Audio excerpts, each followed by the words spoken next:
Hello, everyone. Today we'll be going over a periodized balance training protocol for a collegiate volleyball athlete who is looking to improve static and dynamic balance and increase ankle and lower extremity stability and balance. Throughout the protocol, we will progress through each stage of the OPT model, and during the video, we will focus primarily on day 1 of the protocol in each stage. First, we will start off with the stabilization endurance phase for the following videos. Exercise 1A of the stabilization endurance phase is the single leg balance progression. This exercise will focus mainly on the isometric part of balance, where the athlete will focus mainly on the isometric stability of the working limb. This exercise will also be progressed several times throughout the 6-week period, requiring the athlete to increase the proprioceptive nature of the environment.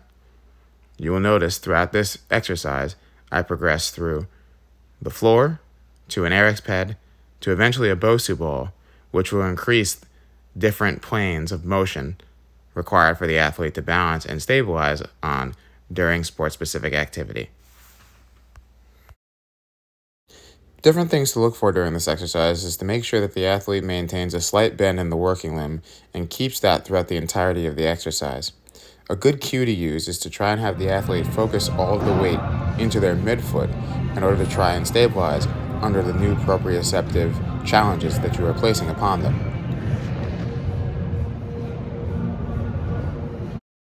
Exercise 1B is single leg balance with a reach. During this exercise, the athlete will still balance on the working limb, stabilizing in the knee joint by executing the slight bend and focusing the weight into their midfoot. The other limb, however, will execute reaching motions, either forward and back in the sagittal plane, side to side in the frontal plane, or rotationally in the transverse plane. During the 6-week period, the athlete will progress from the sagittal plane to the frontal plane, then lastly the transverse plane, which is the hardest movements to execute. Stabilizing under these conditions and creating extra movement will enrich the proprioceptive environment and allow the athlete to stabilize underneath multiplanar motion. The motion of the reaching leg should also be executed at a tempo, specifically the 4-2-1 tempo, so the athlete can control the movement and focus on balancing and stabilizing through the entirety of the movement. Exercise 2A is a single leg med ball chest pass. Executing the same balance tactics by holding that slight bend in the knee joint and focusing the weight into the midfoot, the athlete will take a med ball and chest pass the ball off the wall while maintaining the balance throughout the entirety of the exercise. This exercise can be progressed by doing it with a partner. Exercise 2B is a med ball lift and chop. The athlete will assume the same position as they were during the single leg balance exercises. Holding the med ball closest to their hip, the athlete will lift the med ball up across their torso and up above their head in a rotational fashion. This is a good way to execute transverse plane movement while increasing stability across this plane of motion. These movements should be done in a controlled manner across the 4-2-1 tempo, raising the med ball across 4 seconds, squeezing at the top for 2, and then bringing it down quickly for 1.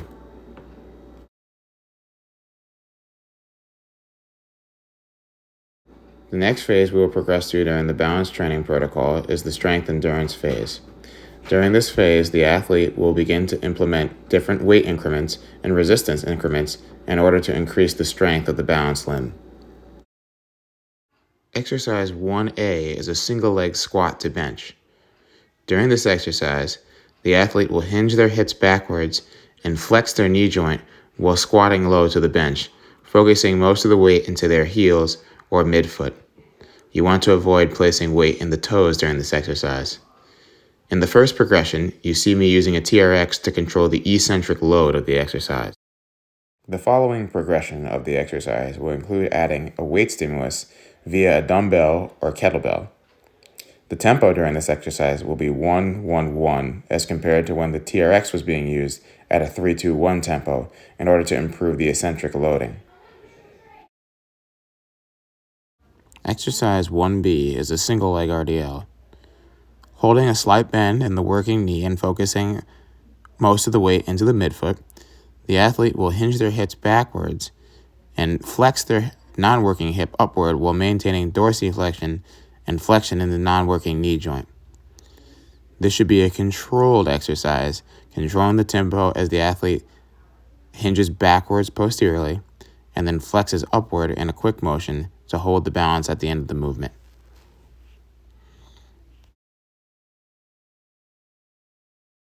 Exercise 2A is a step up to balance. Holding 2 dumbbells at their sides, the athlete will step up onto a height increment, usually about 6 or 12 inches high. The athlete will step up and then flex their non-working hip joint upwards while maintaining flexion in the knee joint and dorsiflexion in the non-working ankle. It is important for the athlete to maintain a balanced position at the top of the exercise in order to squeeze and control and recruit more motor units to stabilize the motion.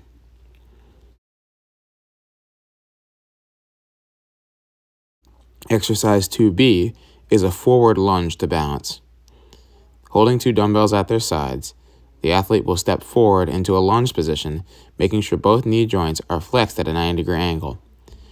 As soon as the athlete has stepped into the lunge position, he will push superiorly with the working limb, balancing at the top of the movement and holding flexion of the hip joint and knee joint, and also maintaining dorsiflexion on the non-working limb. The athlete will hold for an allotted period of time at the top of the motion in order to incorporate balance into the exercise. The final phase we will progress to is phase 3, power. During these exercises, the athlete will exhibit more dynamic movements, but will also make sure they have to be done in a controlled manner in order to stabilize during each motion. Exercise 1A is a 2-foot box jump with a single leg landing. The purpose of this exercise is to improve landing tactics and improve stabilization on landing. The athlete will jump as high as they possibly can above the box and land on one leg, stabilizing by sinking into the knee joint, squeezing the glutes, and stabilizing the ankle joint all at the same time. Exercise 1B is a single leg box jump. During this exercise, the athlete will hinge back in order to eccentrically load the working limb. This movement is done by the non-working limb, as you can see in this video. Increasing the height of each exercise will increase the difficulty, and the athlete will also perform this specific exercise both forward and laterally over this period of time.